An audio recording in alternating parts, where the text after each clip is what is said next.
छत्रपती शिवाजी महाराज की जय भवानी। भारतरत्न डॉक्टर बाबासाहेब आंबेडकर यांच्या महापरिनिर्वाण दिनानिमित्त मी बाबासाहेबांना विनम्र अभिवादन करतो। आज डोंबिवली शहरामध्ये विविध भूमिपूजन आणि लोकार्पण सोहळे झाले। या प्रसंगी उपस्थित उदय सामंतजी, मंत्री उद्योग मराठी भाषा या विभागाचे आमदार आणि भाजपचे प्रदेश अध्यक्ष रवींद्र चव्हाणजी, खासदार डॉक्टर श्रीकांत शिंदे, आमदार राजेश मोरे, आमदार सुलभाताई गायकवाड, माजी महापौर विनीताताई राणे, गोपाळ लांडगे, जिल्हाधिकारी श्रीकृष्ण पांचाळ, आयुक्त अभिनव गोयल, पद्मश्री गजानन मानेजी, सर्व आमचे शिवसेनेचे सन्माननीय पदाधिकारी, सर्व लोकप्रतिनिधी आणि समोर बसलेल्या माझ्या लाडक्या बहिणींनो,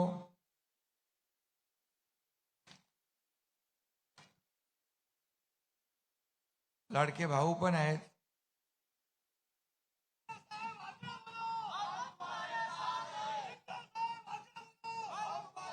पण एवढ्या सभा एवढे कार्यक्रम बघतो मी, पूर्वी पण मी बघायचो आणि कार्यक्रमाला जायचो, परंतु गेल्या 2.5-3 वर्षामध्ये ज्या ज्या सभा केल्या त्याच्यामध्ये लक्षणीय संख्या लाडक्या बहिणींचीच मला दिसते।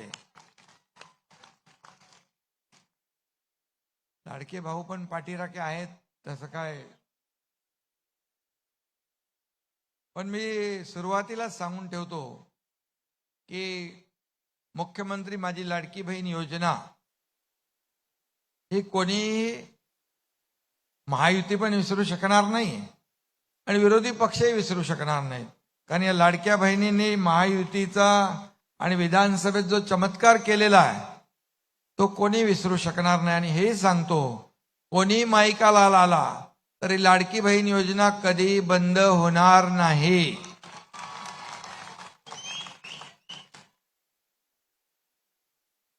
आणि आता गेल्या 2.5 वर्षाचा देखील कार्यकाळ उदय सामंतजी यांनी इथं कामं कशी झाली आणि निधी किती मिळाला, मलाही आश्चर्य वाटतंय। खरं म्हणजे त्या काळामध्ये माझ्याकडे सगळेजण यायचे आणि पत्रावर सही घ्यायचे। मी पत्रावर आपलं सही करायची माझी सवय पहिल्यापासून आहे की बाबा समोरच्याचं समाधान तर झालं पाहिजे, पण त्या सहीचं तो माणूस बहादर जाऊन बरोबर निधी मिळवून त्याच्या कामाचं भूमिपूजन करून जेव्हा मी तिकडे जायचो, मला हे काय, हे कोणी पैसे, हे का तुम्ही दिलेले पैसे। मला याचा अभिमान आहे की विकासाची जी काय आपण दृष्टी ठेवली होती, विकासाचं विजन, त्यामध्ये रवींद्र चव्हाण आहे तिथं, तेही मंत्री होते त्यावेळेस, उदय सामंत आहेत, आणि आम्ही कधी काही बघितलं नाही कोण आलाय काय आलाय, पण निधी विकासासाठी मागितला, तो निधी तात्काळ दिला। माझ्याकडे मुख्यमंत्री सहायता निधी आलं, पत्र केली सही, आणि ते देखील जेव्हा मला अनेक ठिकाणी कार्यक्रमाला जातो त्यावेळेस मला बोलतात की हे याचा जीव वाचला तुम्ही पैसे दिले म्हणून। खरं म्हणजे भाग्यवान आहे मी, अशा प्रकारची कामं करण्याची संधी मला मुख्यमंत्री पदाच्या कारकिर्दीमध्ये मिळाली। आणि अभिमान देखील आहे 2.5 वर्षाच्या कारकिर्दीमध्ये जे अगोदरच्या महाविकास आघाडी सरकारने, त्याच्यात मी पण होतो पण मी प्रमुख नव्हतो, आणि ते सगळ्या कामामध्ये स्पीड ब्रेकर, स्थगिती, हे काम, मेट्रो बंद, समृद्धी बंद, कारशेड बंद, अमकं बंद, तमकं बंद, सगळे तर बंद. सण उत्सव बंद.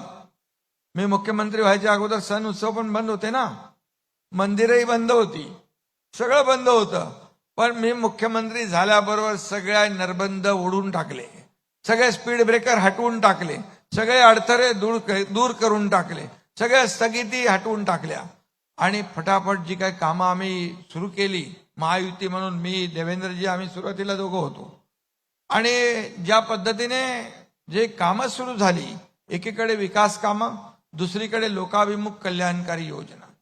आणि ही लोकाभिमुख कल्याणकारी योजनेमध्ये सगळ्यात माझी आवडती योजना कुठली, तर मुख्यमंत्री माझी लाडकी बहीण योजना. मला आनंद आहे. आता मी जातो तिकडे, लाडक्या बहिणी पार 10 वाजले तरी मैदान सोडत नाहीत, बसून असतात. आपला भाऊ येईल, भेटेल, बोलेल आमच्या बरोबर. अरे ह्याच्यापेक्षा काय मोठा आनंद असू शकतो. मी थोडं या ठिकाणी हेही सांगेन की पदवर खाली होतात, परंतु मला या महाराष्ट्रातल्या करोडो करोडो लाडक्या बहिणींचा लाडका भाऊ ही जी ओळख मिळाली आहे, ही सगळ्या पदांपेक्षा मोठी आहे आणि त्यामुळे मी खुश आहे खूप. आणि त्यांच्या डोळ्यात देखील मी पाहतो, ग्रामीण भागामध्ये जातो तिकडे अगदी त्या लाडक्या बहिणींच्या डोळ्यामध्ये आणि त्यांच्या चेहऱ्यावर जे काही हावभाव असतात त्याच्यावरून कळतं की आपण केलेली योजना किती बरोबर होती आणि किती गरजेची होती. कारण आम्ही देखील गरिबी पाहिलेली आहे, त्या काळची आमच्या आईची पत्नीची तगमग पाहिली आहे, काटकसर पाहिली आहे. आणि त्यातूनच जेव्हा मुख्यमंत्री झालो तिथूनच लाडकी बहीण योजनेचा जन्म झाला. आणि म्हणून लेक लाडकी लखपती योजना, एसटी मध्ये 50% सवलत, मुलींचं मोफत शिक्षण, किती योजना केल्या, किती योजना केल्या. योजना एवढ्या झाल्या, एवढी कामं झाली. शेतकऱ्यांसाठी सन्मान योजना, आदरणीय प्रधानमंत्री महोदयांनी शेतकरी सन्मान योजना केली. आपण नमो शेतकरी सन्मान योजना 6,000 रुपये, ते 6,000, हे 6,000, कितीतरी योजना आपण केल्या. आणि मला आनंद आहे, समाधान आहे की आदरणीय प्रधानमंत्री महोदयांनी देखील महाराष्ट्राला, नेहमी मुख्यमंत्री मी होतो तेव्हाही खूप पैसे दिले, देवेंद्रजी जेव्हा मुख्यमंत्री होते तेव्हाही दिले, आताही देखील आमची दुसरी इनिंग सुरू झालेली आहे, आमची टीम काम करते आहे, त्यात देखील केंद्राचा मोठा सिंहाचा वाटा आहे. मला आठवतं मेट्रोवरून जेव्हा आदरणीय मुख्यमंत्री जेव्हा पृथ्वीराज चव्हाण साहेब होते आणि सगळीकडे मेट्रो मंजूर झाल्या, ठाण्यामध्ये मेट्रो मंजूर होत नाही, कल्याणमध्ये मंजूर होत नाही.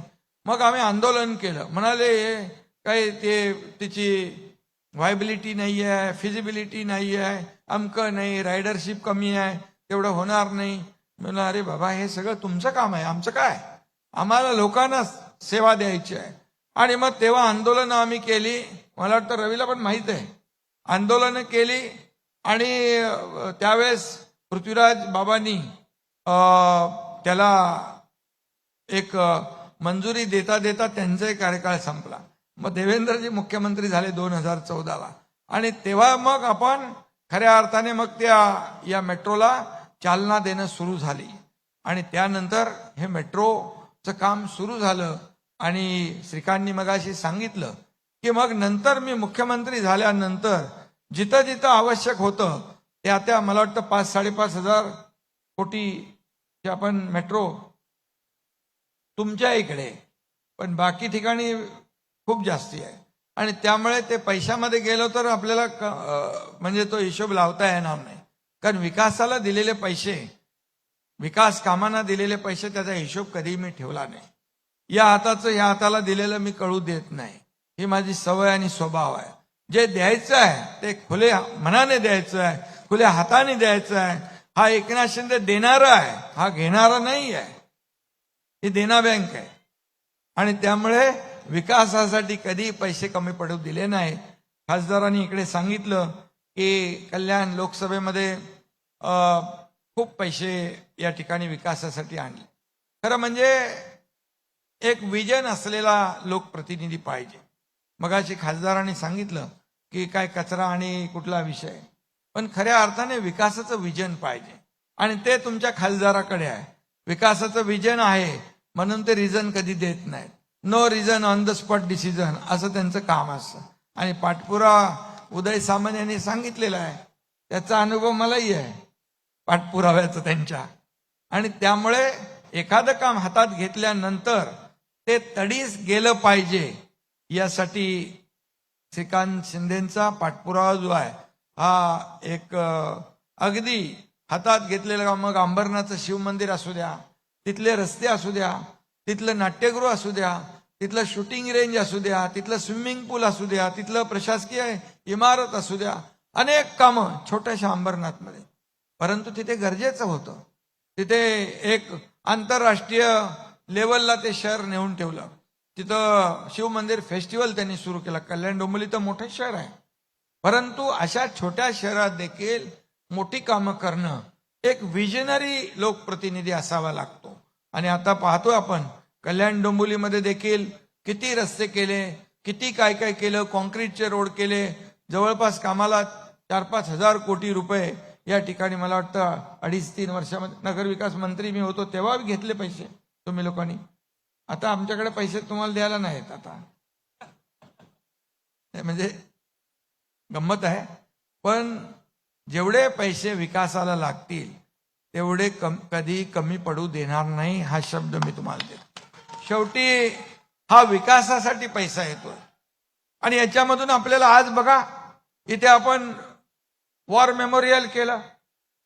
ज्यांनी केलंय त्याचा आपण सत्कार केला. अगदी हुबेहूब त्या ठिकाणी सैनिक तयार केलेत, त्या ठिकाणी ब्रह्मोस तयार केलाय, तिथे पाणबुडीचं जहाज केलंय. म्हणजे एक कलाकुसर जी आहे पाहायला तिथे मिळते. आणि वॉर मेमोरियल मध्ये आल्यानंतर तिथं सगळ्यांना प्रेरणा आणि ऊर्जा मिळाल्याशिवाय राहणार नाही. एक देशभक्ती आणि राष्ट्रभक्ती जागृत झाल्याशिवाय राहणार नाही. कारण अशा प्रकारचं ते वॉर मेमोरियल केलेलं आहे. मला ते पहिलंच बघितल्यानंतर एक समाधान वाटलं की अशा प्रकारचं देखील एक वेगळं हटके काम झालं. आता देखील हे व्हर्टिकल पूर्णपणे इंडोर स्टेडियम, त्याच्यामध्ये काय काय आता म्हणजे कुठलं काय म्हणजे gymnasium, table tennis, shooting range, squash, indoor game, martial art, mini football ground वरती, fencing, kho kho, gymnastic, badminton, pickleball. कधी नावं इथं ऐकली नसतील असे गेम या ठिकाणी होतील. खेळाडूंना एक मोठा प्लॅटफॉर्म मिळेल. आणि व्हर्टिकल मला वाटतं देशातलं आयुक्त महोदय पहिला असेल, हे देशातलं पहिलं असेल हे व्हर्टिकल इंडोर स्टेडियम. आणि म्हणून मी खासदारांचं अभिनंदन करतो. जे कोणी सगळे करतात ते कोणी केलं त्याला काय महत्व नसतं, जे कोणी करत नाही ते केलं त्याला महत्व असतं. आणि ते काम खासदारांनी केलेलं. आणि म्हणून आज इथं सावित्रीबाई फुले त्यांचंही रंगमंच नाट्यगृह आहे, त्याचंही नूतनीकरण आहे. ते देखील शेवटी आपले कलावंत आहेत, आपले श्रोते आहेत. या सगळ्यांना चांगली सुविधा मिळाली पाहिजे. आणि नेहमी आपले काही कलाकार सांगत असतात नाट्यगृह चांगली पाहिजे, नाट्यगृह उत्तम पाहिजे. खऱ्या अर्थाने त्याचा आनंद घेता आला पाहिजे, कलावंतांना देखील आपली कला सादर करताना आणि श्रोत्यांना देखील ती पाहताना. आणि त्यामुळे अंबरनाथ मधलं देखील नाट्यगृह पाहायला अतिशय उत्तम उत्कृष्ट असं नाट्यगृह त्या ठिकाणी एक उत्तम नमुना पाहायला मिळाला. आणि म्हणून अशा प्रकारची कामं अगोदर केली ती भरपूर केली, त्याच्याबद्दल मी काही बोलत नाहीये. परंतु आज जी कामं होत आहेत ती देखील आपल्या समोर आहेत. आणि अतिशय चांगल्या दर्जाचं हे व्हर्टिकल इंडोर स्टेडियम होईल. आणि मला वाटतं आज या कल्याण डोंबिवलीच्या एक शहराच्या ज्या काही विकास कामामध्ये एक सुवर्ण अक्षरांनी लिहिलं जावं अशा प्रकारचं हे काम झाल्याशिवाय राहणार नाही. आणि त्याला उद्योग मंत्र्यांनी पैसे दिले. अरे उद्योग मंत्री इथं अच्छा तुमचा MIDC एरिया आहे, सातबारा त्यांचा आहे, पण पैसे काढायची स्किल श्रीकांतला भरपूर आहे. पैसे कुठल्या डिपार्टमेंटकडून काढायचे, कुठल्या विभागाकडून काढायचे हे देखील लोकप्रतिनिधीला कळलं पाहिजे आणि त्याची हातोटी असली पाहिजे. शेवटी बघा, लोकप्रतिनिधी काय, आमदार असू द्या, खासदार असू द्या, त्याला लोक निवडून देतात का, की त्यांनी काम केलं पाहिजे, त्या भागाचा विकास केला पाहिजे. आणि तो विकास जर करता आला नाही तर त्या लोकप्रतिनिधीचं ते अपयश समजलं जातं. आणि म्हणून या ठिकाणी तिसऱ्यांदा तुम्ही डॉक्टर श्रीकांत शिंदे यांना खासदार बनवलं, त्याबद्दल तुमचं मी अभिनंदन करतो. तुम्हाला मनापासून धन्यवाद देतो. तुम्हालाही वाटत असेल की एक चांगला लोकप्रतिनिधी निवडून दिलाय, मी त्याचे वडील म्हणजे मी माझा मुलगा आहे तो म्हणून बोलत नाही, पण एक उपमुख्यमंत्री म्हणून देखील मी या ठिकाणी हे सांगू इच्छितो की पहिल्यांदा त्याने निवडणूक लढवली, उदयजींनी त्याचा उल्लेख केलेला आहे. त्यावेळेस एकनाथ शिंदे यांचा चिरंजीव श्रीकांत शिंदे हा लोकसभेला उभा आहे. पण त्यानंतर त्या 5 वर्षात त्यांनी जे काम केलं, एक स्वतःची ओळख निर्माण केली, खासदार म्हणून ओळख निर्माण केली. आणि दुसऱ्या निवडणुकीमध्ये मला इकडे प्रचाराला यावंच लागलं नाही, कारण तुम्हीच प्रचार केला सगळ्यांनी. आणि मग त्याच्या कामातून त्याने सिद्ध केलं की या ठिकाणी लोकप्रतिनिधी कसा असावा. अनेक कामं पाहिली आपण.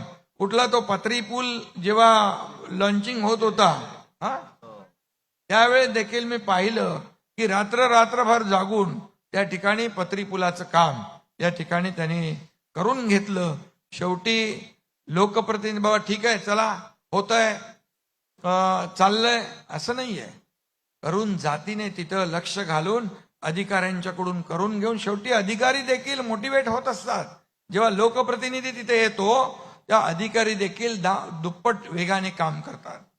तसं याचं क्रेडिट तुला मला द्यावं लागेल, कारण माझं काम तू बघत बघत आलेलं आहेस.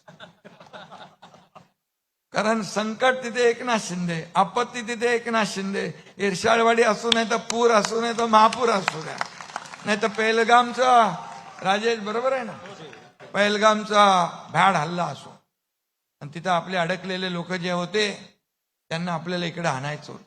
प्रधानमंत्री मोदीजींनी तर पाकिस्तानला चांगला धडा शिकवलाच. खून का बदला खून से आणि गोली का जवाब गोले से दिला.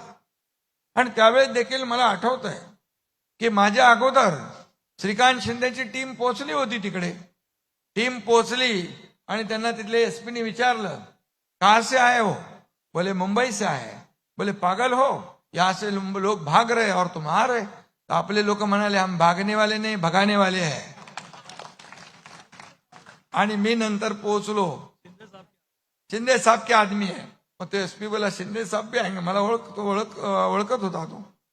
आणि हा एकनाथ शिंदे 5 विमानं घेऊन गेला आणि आपल्या सगळ्या महाराष्ट्रातल्या लोकांना आणला. सरकार शासनाने देखील आपली सिस्टीम लावली, आपणही आपली सिस्टीम लावली.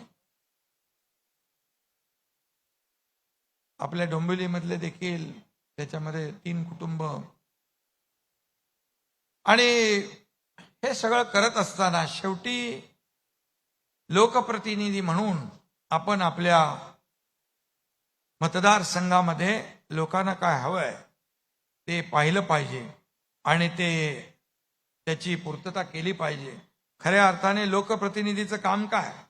लोकप्रतिनिधीचं काम सोयीसुविधा देणं, त्या ठिकाणचे जे काय आवश्यक प्रकल्प आहे त्यांना मार्गी लावणं. आज शिळफाटाचा जो रस्ता किती ट्रॅफिक होते. आता त्यावेळेस देखील या MSRDC कडे ते होतं. त्यानंतर मेट्रो आली. मेट्रो नंतर मग एकाच वेळेस खाली एक गाड्या जातील, त्याच्यावरून पण गाड्या जातील, त्याच्यावरून मेट्रो जाईल. अशा प्रकारचा शिळफाटा आपण करतोय. शिळफाटा ते डायरेक्ट भिवंडी रांजणोली. आणि शेवटी याला विजन पाहिजे, विजन शिवाय काय नाही. आणि म्हणून ज्या लोकप्रतिनिधींनी विजनरी होऊन काम केलं त्यांनी खऱ्या अर्थाने भविष्यातले 25-50 वर्षाचं या शहराची आवश्यकता काय हे गरज ओळखून काम केलं पाहिजे. तर खऱ्या अर्थाने त्या शहराचा विकास होतो. आणि शहराचा विकास हा आपला ध्यास आहे. आपल्या महायुती सरकारने एकच आपलं ठरवलं, सर्वसामान्य माणसांचं सरकार, सर्वसामान्य माणसाला न्याय मिळाला पाहिजे, सर्वसामान्य माणसाला सोयीसुविधा मिळाल्या पाहिजे, सर्वसामान्य माणसाला वाहतूक कोंडीतून त्याची सुटका झाली पाहिजे, पब्लिक ट्रान्सपोर्ट चांगला पाहिजे, पिण्याचं पाणी पाहिजे, चांगले रस्ते पाहिजेत, दिवाबत्ती पाहिजे आणि या सगळ्या चांगली उद्यानं पाहिजे. आज उद्यानं देखील होत आहेत, कारण शेवटी विरंगुळा म्हणून लोकांना काही ना काहीतरी पाहिजे, चांगली मैदानं पाहिजेत. आणि या सगळ्या गोष्टी ज्या आहेत, नुसत्या रस्ते आणि नुसत्या इमारती उभ्या केल्या म्हणजे विकास झाला असं होत नाही. त्या शहराची सांस्कृतिक भूक देखील भागली पाहिजे. कलावंत आहेत, त्यांना या सगळं कल्याण डोंबिवली एक आपण पाहिलं डोंबिवली तर यामध्ये सर्व क्षेत्रातले लोक राहतात, साहित्यिक राहतात, कलावंत राहतात, सगळे लोक राहतात. मोठमोठी ज्यांनी विविध क्षेत्रामध्ये चांगलं काम केलं अशी लोक डोंबिवलीत राहतात. आणि डोंबिवली ही सांस्कृतिक नगरी आहे. आणि मग अशा डोंबिवलीमध्ये विकासाच्या ज्या काही बाबी आहेत त्या आपण पूर्ण केल्या पाहिजे. आणि त्याच्यावरच खासदारांनी फोकस केलेला आहे. कल्याण लोकसभा मतदारसंघामध्ये जे जे काय आवश्यक आहे ते त्यांनी वेगवेगळ्या माध्यमातून वेगवेगळ्या पद्धतीने, आता उदयजी तुम्हाला सांगितलंय आणखी काही MIDCत रस्ते करायचे, पाणी वाढ करायची आहे, पाण्याचा प्रेशर काहीतरी कमी आहे, तुमचे अधिकारी काहीतरी प्रेशर कमी करतात वाटतं. अमृतचे काय, अमृतचे त्यांच्याकडे नाही, माझ्याकडे आहे बाबा. अमृतचे पैसे आपल्याकडे आहेत, ते तुम्हाला मिळतील. पाण्यासाठी कुठेही पैसे कमी पडणार नाहीत, हा शब्द मी देतो. आणि या ठिकाणी आपण आपल्या मुंबई आणि MMR साठी, कल्याण डोंबिवलीसाठी देखील या ठिकाणी पाणी योजना आपली स्वतंत्र असली पाहिजे. यासाठी काळू धरण, मी मुख्यमंत्री असताना काळू धरण आपण सुरू त्याला चालना दिलेली आहे. फॉरेस्टचे जवळपास 450-500 कोटी रुपये आपण MMRDला भरायला लावलेले आहेत. आणि ते देखील एक त्याला चालना देण्याचं काम, त्यांचं पुनर्वसन, योग्य पुनर्वसन करणं, तिथल्या बाधितांना, प्रकल्पग्रस्तांना नोकऱ्या देणं, या सगळ्यावर आपण काम करतोय. त्यामुळे एक स्वतंत्र धरण जे आहे गेल्या अनेक वर्षापासून त्याची मागणी आहे आणि त्यावेळेस मी मुख्यमंत्री असताना त्याला चालना दिलेली आहे. आता देवेंद्रजींना देखील सांगितलं आपण याला चालना देऊन आपण या संपूर्ण MMR क्षेत्रात, कल्याण डोंबिवली महापालिका आहे, इतरही आजूबाजूच्या महापालिका आहेत, त्यांच्यासाठी आपल्याला हे गरजेचं आहे. आणि म्हणून ते देखील आपण करू. शेवटी वस्ती वाढतीये, लोकसंख्या वाढतीये आणि त्यामुळे शहर वाढतंय आणि त्यामुळे त्याच्या गरजाही वाढत आहेत. आणि म्हणूनच या ठिकाणी कायमस्वरूपी पिण्याच्या पाण्यासाठी कायम व्यवस्था केल्याशिवाय हे महायुती सरकार स्वस्थ बसणार नाही, हा शब्द देखील हा एकनाथ शिंदे आपल्याला देऊ इच्छितो. आणि म्हणून बाकी मला वाटतं सगळं जे काय आहे ते आपण करताच आहे. आणि कल्याण डोंबिवली असेल, कल्याण लोकसभा मतदारसंघ असेल, यामध्ये गेले 10 वर्ष आपण जे काम केलेलं आहे ते लोकांसमोर आहे. आणि म्हणूनच त्याचा मला सार्थ अभिमान आहे की अशा प्रकारच्या वास्तू कधी आपण ज्या पाहिल्या नाही, जे विचारही केले नाही, अशा प्रकारचे प्रकल्प या कल्याण डोंबिवलीमध्ये येत आहेत, कल्याण लोकसभेमध्ये येत आहेत. हे खरं म्हणजे एक अभिमानास्पद आहे. शेवटी काय, पैसे कुठून आणणे किंबहुना कुठून त्याचा वापर करणे आणि तो विकासासाठी कसा वापरणे, याला देखील सगळ्या गोष्टी स्किल लागते. आणि त्यामुळे माझा पण एक स्वभाव आहे की जे काय असेल ते ताबडतोब होणार असेल तर ताबडतोब चटकन करून टाकणे. Short term, mid term, long term अशा प्रकारचे जे काही प्रकल्प असतात त्याला देखील आम्ही महायुती म्हणून चालना देतोय. आणि कल्याण डोंबिवलीसाठी देखील पैसे काय, MMRDA, रवींद्र चव्हाण मगाशी म्हणाले की अगोदर MMRDA, बरोबर आहे, अगोदर MMRDAचे पैसे मिळतच नव्हते. पण MMRDA आपलं महायुतीचे सरकार आल्यानंतर MMRDA काय, त्यावेळेस पूर्वी आपल्याला कळतच नव्हतं. पण आपलं महायुतीचं सरकार आल्यानंतर जेव्हा देवेंद्रजी होते, मी नंतर झालो, त्यामुळे आपण जे आवश्यक आहे, पैसे कुणाचे आहेत, हे पैसे लोकांचे आहेत, हे पब्लिकचे पैसे आहेत, हे सर्वसामान्य लोकांचे पैसे आहेत. पण ते देखील द्यायला दानत लागते, त्याला मोठं मन लागतं. ते दाखवण्याचं काम महायुतीने केलेलं आहे आणि म्हणून मला त्याचा अभिमान आहे.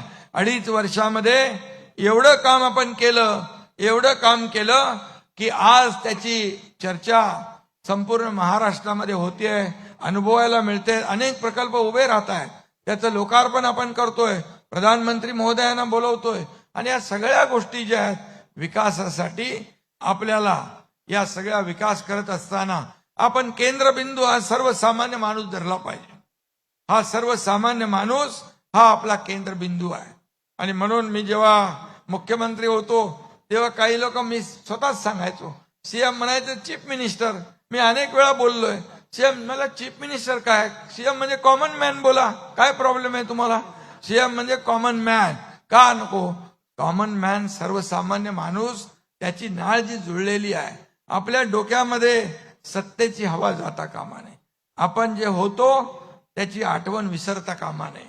आणि म्हणून आपलं मूळ विसरता कामा नये, तरच तुम्ही काम करू शकता. माझ्याकडे काहीतरी सत्ता आहे, मी कोणीतरी आहे, असं बिलकुल आपल्या मनाला शिवता कामा नये.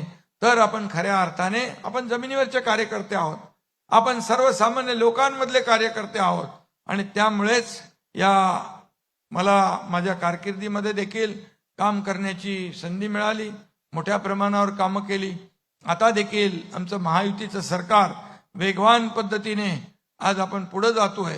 आणि मला आठवत आहे की तेव्हा देखील आणि आता देखील महाराष्ट्र सर्व क्षेत्रात आघाडीवर आहे. सर्व जीडीपी मध्ये आहे, परदेशी गुंतवणुकीत आहेत, स्टार्टअप मध्ये आहे, सगळ्या ह्याच्यामध्ये. आणि आज इन्फ्रास्ट्रक्चरचे प्रकल्प एवढे मोठ्या प्रमाणावर आपल्या महाराष्ट्रात आहेत. नंबर 1 महाराष्ट्र आहे देशामध्ये, याचा अभिमान आहे. नंबर 1 महाराष्ट्र आहे.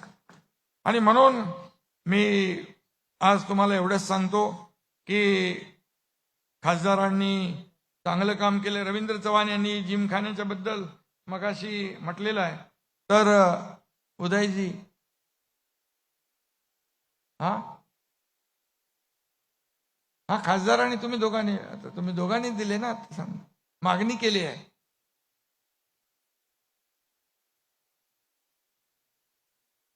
आश्वासन दिलेलं आहे.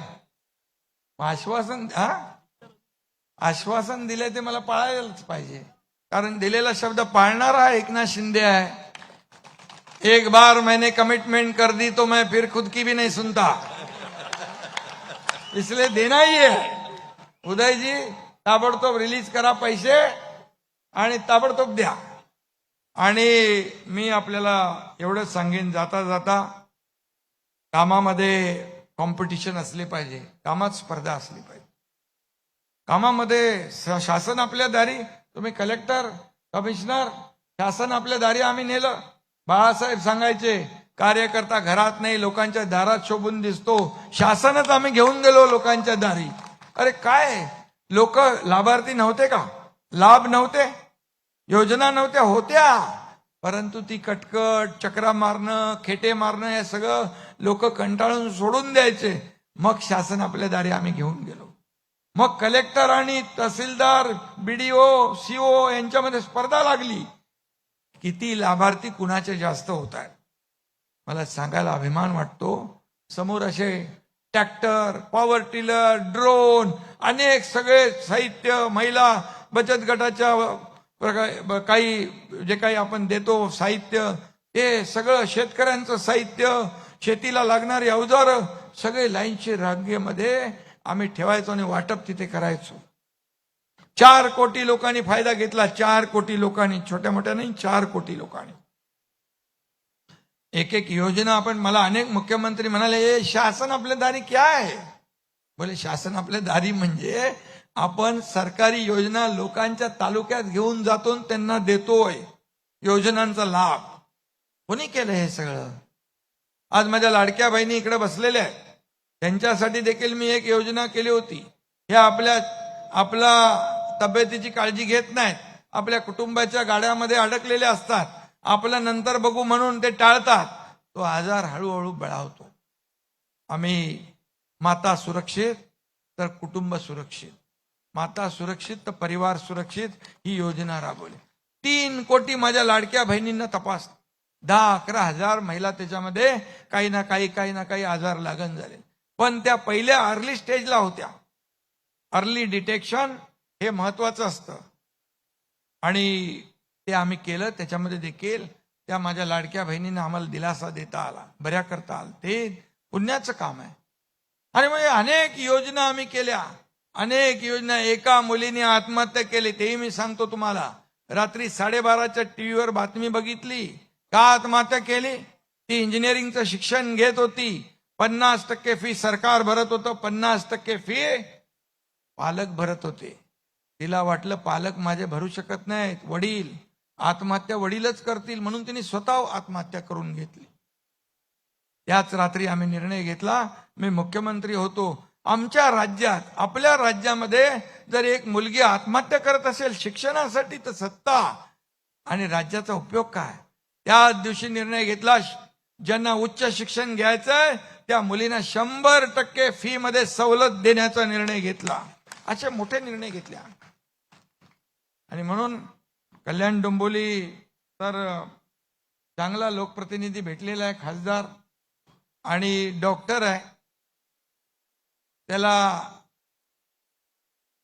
आणि तो डेव्हलपमेंटचं डॉक्टर, म्हणजे त्यांनी सेक्टरही चांगलं निवडलंय डेव्हलपमेंटचं. त्याला लोकांची नस, मतदारांची नस आणि सगळ्यांची नस बरोबर ओळखता येते आणि त्यामुळे त्याच्याकडून चांगलं काम होत आहे. मला अभिमान आहे. खऱ्या अर्थाने अभिमान असलाच पाहिजे.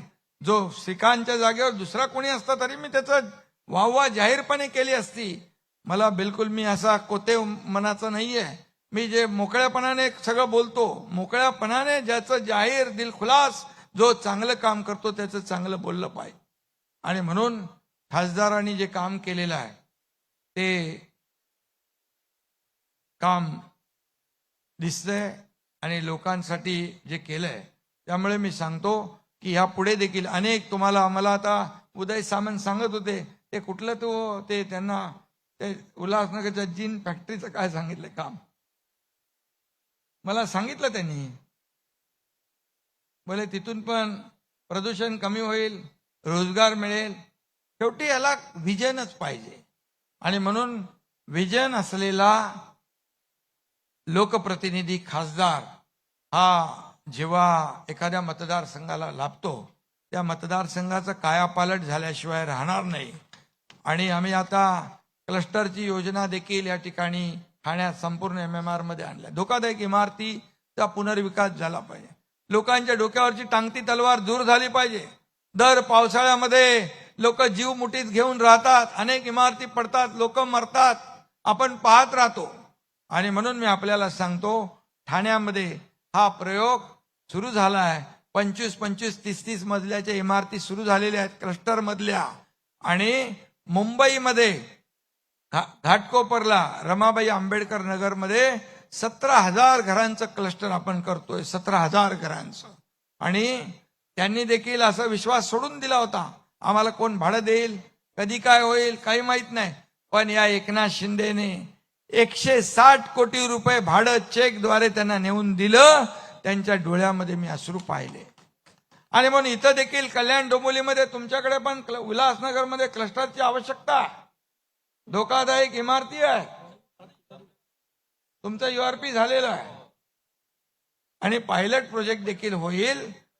आणि मला वाटतं भविष्यामध्ये या इमारती पडून लोकांचा जीव जाणं बिलकुल थांबेल आणि सगळ्यांना हक्काचं घर मिळेल. त्यामध्ये देखील चांगल्या अम्युनिटी मिळतील, ग्राउंड मिळेल, गार्डन मिळेल, पार्किंग मिळेल, आरोग्य सुविधा मिळतील, सगळं मिळेल. आणि म्हणून यासाठी देखील आपला शासन क्लस्टर माझी 15 वर्षापासूनची संघर्षाची योजना आहे आणि त्याला आता मूर्तरूप येत आहे, लोकांना दिलासा मिळतोय. हे देखील समाधानाची बाब आहे. आणि म्हणून मी आपल्याला एवढंच सांगतो की खासदारांनी, आता बाकी काय मी बोलत नाही, पण खासदारांनी चांगलं काम केलंय. त्यांना तुम्ही लोकांनी सर्टिफिकेट दिलंय, तुम्ही लोकांनी त्याला तिसऱ्यांदा निवडून दिलंय आणि हे काम बोलतंय, ही कामाची पोचपावती तुम्ही दिलेली आहे. आणि म्हणून माझी जबाबदारी आहे की तुम्ही निवडून दिल्यानंतर तुम्हाला लागणाऱ्या सोयी सुविधा ज्या आहेत त्या देण्यासाठी कुठेही पैसे कमी पडता कामा नये. ही जबाबदारी तुमच्या एकनाथ शिंदेची आहे. आणि ते पूर्णपणे पार पाडणार. आणि म्हणून मी जाता जाता एवढंच सांगतो की काम करो ऐसा कि पहचान बन जाए, काम करो ऐसा कि पहचान बन जाए, हर कदम ऐसा चलो कि निशान बन जाए. आणि या जिंदगी तो सभी काट लेते हैं, या जिंदगी तो सभी काट लेते हैं, जिंदगी जियो ऐसी की मिसाल बन जाए. आणि म्हणून हा खासदार डॉक्टर श्रीकांत शिंदेसाठी डायलॉग आहे, माझ्यासाठी नाही आहे. धन्यवाद. जय हिंद, जय महाराष्ट्र. साहेब, एक छोटेखानी सत्कार आपल्याला करायचा आहे. आपल्या इथली एक चिमुकली आहे अदिती सुनील सानप, हिने आपल्यासाठी आणि